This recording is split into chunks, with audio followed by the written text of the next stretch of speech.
Hey everybody, this is Craig Cottle, the Director of Nature Reliance School, coming to you today as the naughty professor. What we're going to be doing is starting a series of episodes where we detail knots and their usefulness. If you're an outdoorsman, whether you're a fisherman, a hunter, survivalist, or whatever you might be, you will have the need for knots. So we're going to make sure that we pull some out that we really like and detail them. What we're going to be doing in this first episode is talking about some nomenclature, so we understand what we're talking about as we move forward with our knots. We're going to be talking about all the different pieces and parts and some of the terms we utilize in knot tying. So glad you joined us.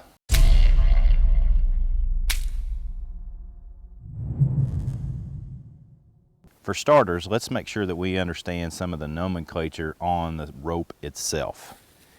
On a rope, you have a standing end, which is basically the end you're not really doing much with. It's connected to something or it's laying off to the side. You have a bight, you have a loop, and you have the working end of the rope. This is actually the end of the rope where you're tying a knot or utilizing it for whatever task you have at hand. We're going to use this little white oak tree right here to help us form this half hitch. This portion of the rope right here is what we're going to refer to as the standing end. It's the end we're not going to be utilizing to tie the knot. We take the working end, we wrap it around the tree, we go under the rope, and then we go back down through that loop. Now, in its simplicity, that is a half hitch. However, what we're going to find is that's not going to be enough most of the time. So in essence, we're going to tie two half hitches. So I wrap it around, take it back down through the loop, pull it close to the tree, go back around the rope again, put it down through that loop, and I tie, and I've got two half hitches against this tree. This could be a post, this could be a pole in a barn, this could be part of your truck, this could be any number of things, and this is very secure.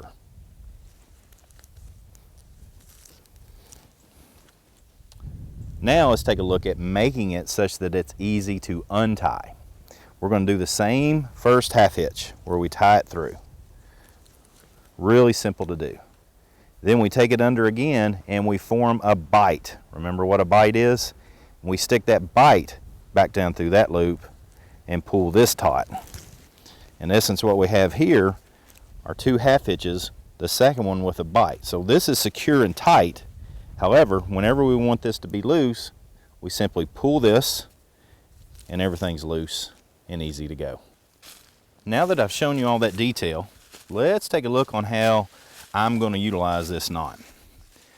Let's assume we're going to set up a ridge line between these two trees. I take my working end, I wrap it around the tree, send it down through that loop, then I do it again, send it down through that loop. Now I've got my two half hitches right here. I can then pull my rope over this tree and we'll tie another knot that we'll show in another episode later right here. But in essence, what I have now is a really secure hitch on that side that I can pull a lot of tension with from the working end tied to that tree. I can't begin to tell you how many times I've actually used a half hitch with a bight to hang wild game for processing, particularly whitetail deer. So obviously you want to have your rope hanging over top, and what we're going to do is assume that we've got this, which is the standing end, off to the side, tied off to something. That's what we're going to utilize to pull the wild game up. And let's assume, because we've got to simulate here because I just don't have deer hanging around all the time, we've got our wild game hanging on this stick. Roll, wrap the rope around, create a bight, and send it back through. What we have here is a half hitch with a bight. So, utilizing it here in a horizontal manner, we do the same thing. We wrap it, we create the bight, and we pull that through. So here's our bight through. In essence, what happens here, because we have tension on it now, let's imagine that the deer is hanging here. When I pull this up, it keeps tension on our half hitch. Now the beauty of this is when it's time to take the deer down, all we have to do to release it is pull out the bight and the deer's simply going to fall. Let's make sure we've got a good half hitch whenever we're going to secure a load down. Let's simulate that here with this gearbox. I've got it sitting on top of this picnic table. Well, let's assume for a moment that this is a load of lumber, firewood, gear, whatever it is. You want to tie it down to the bed of your truck, to a trailer, or whatever it might be.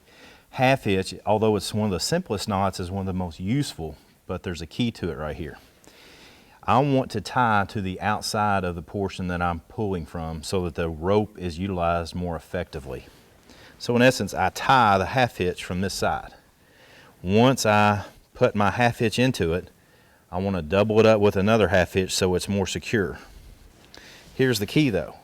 As this rope gets pulled taut, because I'm going to pull tension on this and tie it with another knot on there to pull my load down secure, you can see the rope is being pulled against the frame of whatever it is that I'm pulling it against. Imagine this. Take a look at this, because this is really important to understand. Let's say that I go the other way and I tie the half hitch in this manner. When I pull it from here, I'm pulling against the knot.